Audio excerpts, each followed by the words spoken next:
Bonjour à tous et à toutes. En cette nouvelle année 2023 et plus précisément en ce 1er janvier, je tenais à vous souhaiter mes meilleurs vœux et j'espère également que vous avez pris de bonnes résolutions pour cette nouvelle année. Sinon, pour revenir au sujet de la vidéo, aujourd'hui je vais vous présenter un nouveau problème de mathématiques qui va porter sur le calcul de sommes de cosinus et de sinus dont l'angle de ces cosinus et ces sinus ont une progression arithmétique. Comme d'habitude, la présentation va se décomposer en deux parties. Tout d'abord, je vous présenterai l'énoncé du problème, puis ensuite je vous proposerai ma correction. En ce qui concerne l'énoncé du problème, on va s'intéresser à un entier naturel n quelconque et à un couple de réels AB quelconque. Et ce que l'on va chercher à faire, c'est à calculer la quantité C et S. La quantité C étant la somme des k allant de 0 à n des cosinus de A plus KB, et S étant la somme des k allant de 0 à n des sinus de A plus KB. En ce qui concerne la correction, l'idée est de partir finalement d'un entier naturel quelconque, d'un couple de réels AB quelconque, et de faire la combinaison linéaire de C et de S de la façon suivante, C plus IS. Quand on fait ça, on va avoir la somme des k allant de 0 des cosinus de A plus KB plus I imaginaire de la somme des k allant de 0 à n des sinus de AKB. On peut tout regrouper sous une même somme, donc on va avoir finalement la somme de cette quantité-là. Et cette quantité-là, on se rend bien compte bien évidemment que c'est tout simplement d'après la relation d'Euler, l'exponentielle de I facteur de A plus KB. On peut développer cette factorisation. On va avoir exponentielle de IA plus IKB et l'exponentielle de la somme de deux nombres complexes purs va être égale au produit de l'exponentielle de chacun de ces termes-là.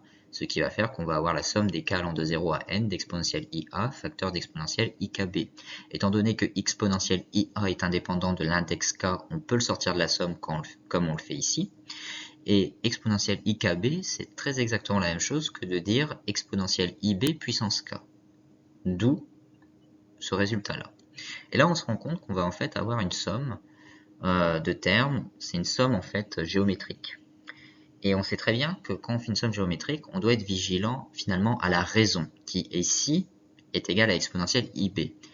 Effectivement, si exponentielle IB est égale à 1, on va avoir quelque chose d'un peu plus simple. Mais c'est surtout qu'on ne va pas pouvoir utiliser le résultat classique qui est de 1 moins la raison puissance le nombre de termes sur 1 moins la raison. Sinon, on va diviser par 0.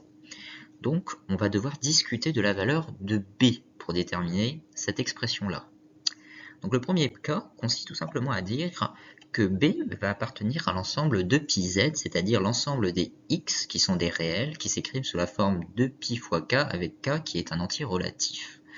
En d'autres termes, ça revient à dire que quand B appartient à cet ensemble-là, exponentielle IB va toujours être égale à 1. Quand exponentielle IB est toujours égale à 1, on va se rendre compte que C plus IS, ça va être égal à cette expression-là qu'on a déterminée précédemment, mais EIB, on va pouvoir le remplacer par 1. 1 puissance k, ça revient à dire 1. Et là, on va faire en fait une somme de 1, n plus une fois, parce qu'on a une indexation là de k égale à 0 jusqu'à n. Donc on va avoir n plus 1 facteur d'exponentielle IA, ou n plus 1 facteur de cos de A plus I sin de A.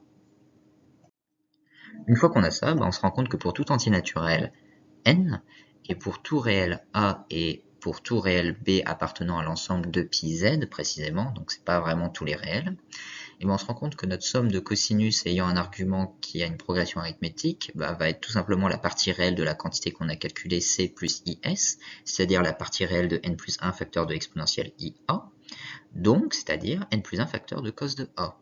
Dans le cas du sinus, il suffit juste de prendre la partie imaginaire de notre quantité et on va se retrouver à la place d'un cosinus, on va avoir un sinus. Une fois qu'on a traité le cas où finalement on avait une raison, qui ici est exponentielle IB égale à 1, on va devoir traiter l'autre cas où l'exponentielle IB n'est pas égale à 1. Et dans ce cas-là, il suffit juste de supposer que notre B n'appartient pas à l'ensemble 2πz que je redéfinis encore comme étant l'ensemble des réels qui se décrit de la façon 2π fois k avec k un entier relatif. Si on suppose que B n'appartient pas à cet ensemble-là, eh ben on se rend compte que C plus IS va pouvoir s'exprimer de la façon suivante. Donc là, on se rend bien compte que c'est 1 moins la raison exponentielle IB puissance le nombre de termes m plus 1, on a bien n plus 1 terme dans notre sommation, sur 1 moins la raison, c'est-à-dire 1 moins exponentielle IB. Une fois qu'on a fait ça, l'astuce consiste à factoriser par l'exponentielle de la moitié de l'argument. Donc, je vais vous montrer ça dans la slide suivante. Au numérateur, on va du coup factoriser par exponentielle IB facteur de n plus 1 divisé par 2. Pour retrouver notre 1, en fait, on va faire exponentielle de moins IB facteur de n plus 1 sur 2, moins exponentielle de IB facteur de n plus 1 sur 2. Et au dénominateur, on va factoriser, vu que ce n'est pas le même argument, par exponentielle IB sur 2.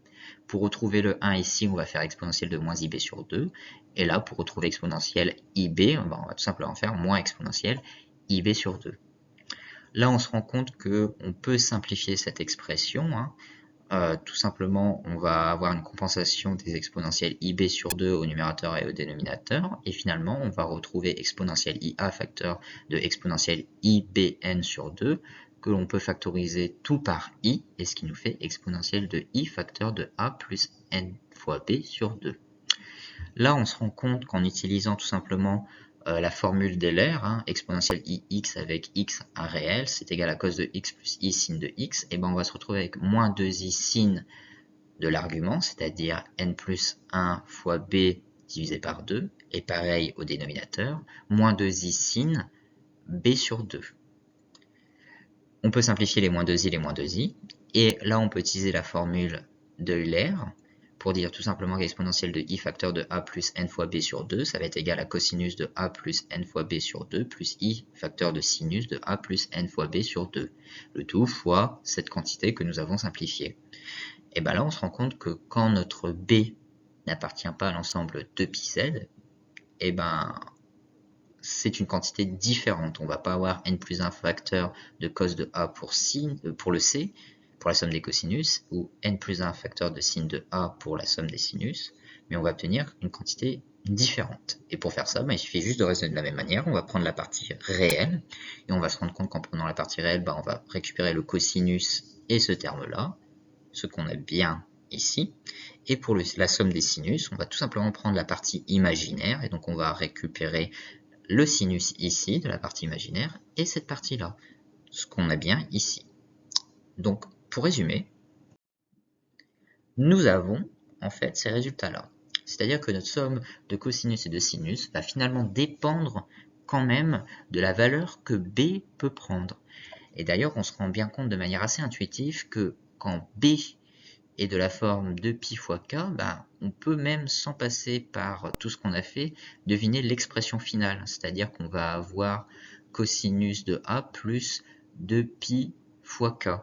Or, on sait que cosinus est 2π périodique, donc finalement ça va être égal à cosinus de A, et donc on va avoir n plus 1 fois cos de A. Donc en fait, on se rend bien compte que la valeur de B influence bien sur notre résultat. Si B est de la forme 2π fois k avec k un entier relatif, on aura ces deux expressions-là pour la somme des cosinus et des sinus.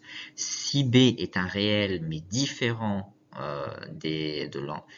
qui exclut finalement l'ensemble des 2πz, et on va obtenir cette expression-là pour la somme des cosinus et cette expression-là pour la somme des sinus. C'est tout pour cette vidéo, donc je tenais à commencer doucement pour cette année. Je vous remercie beaucoup si vous avez regardé la vidéo entièrement. Si vous voulez soutenir mon travail, n'hésitez pas à mettre un petit pouce, à partager la vidéo ou à vous abonner bien évidemment. Et si vous avez un quelconque commentaire à faire part en dessous de la vidéo, n'hésitez pas, j'essaie de répondre le plus vite possible à tous les commentaires. Je vous remercie encore et bonne année.